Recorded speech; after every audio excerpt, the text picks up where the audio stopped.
আসসালামু আলাইকুম, back to my channel Rupsina কিচেনে আপনাদের সবাইকে স্বাগতম। আমার আজকের রেসিপি হচ্ছে পোয়া পিঠা। অনেকেরই পোয়া পিঠা ফুলে না, তারা চাইলে আজকের এই রেসিপিটা দেখে নিতে পারেন। ফুলকপিটার রেসিপিটা আজকে আপনাদের সাথে শেয়ার করব। আমি একদম সহজ করে দেখানোর চেষ্টা করেছি। চলুন তাহলে দেখে নেওয়া যাক। প্রথমে একটা বাটিতে নিয়ে নিচ্ছি 1 কাপ চালের গুঁড়া।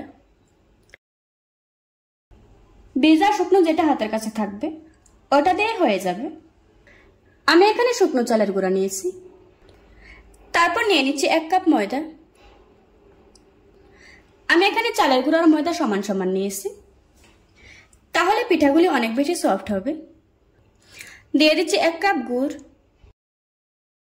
গুড়টাকে আমি আগে থেকে জাল করে গলিয়ে নিয়েছি। দিচ্ছি 1/4 চা চামচ লবণ। এবার আমি সবগুলি উপকরণ খুব ভালোভাবে মিশিয়ে নেব। মেশানোর কাজটা আপনি চাইলে হ্যান্ড উইক্স দিয়ে করতে পারবেন, তবে হাত দিয়ে করলে পিঠাগুলি ভালো হবে। সবকিছু ভালোভাবে মেশানোর পর এবার অল্প অল্প পানি দিয়ে একটা ঘন গোলা তৈরি করে নেব। পানিটা অবশ্যই হালকা কুসুম গরম পানি নিতে হবে। অল্প অল্প পানি দিয়ে আমি এভাবে করে মাখিয়ে নিচ্ছি। পিঠার এই গোলাটা আপনি যত বেশি সময় নিয়ে মাখাবেন পিঠাগুলি তত বেশি ভালো হবে। কিছুক্ষণ মাখানোর পর গোলাটা একদম রেডি। গোলার ঘনত্বটা আমি আপনাদেরকে দেখিয়ে দিচ্ছি।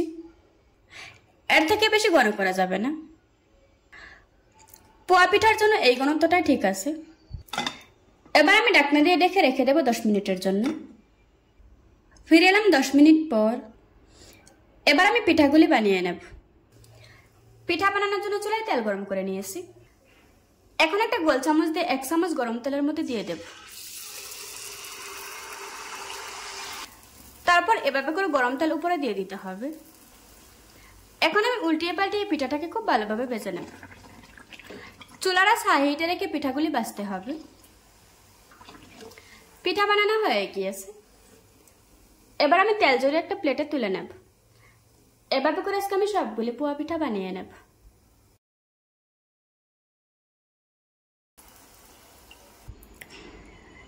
দেখুন বন্ধুরা, আমার পোয়া পিঠাগুলি বানানো হয়ে গিয়েছে।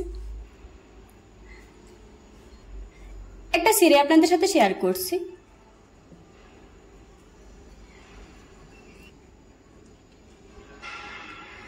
দেখতে পাচ্ছেন ভিতর থেকে কতটা সুন্দর হয়ে এসেছে।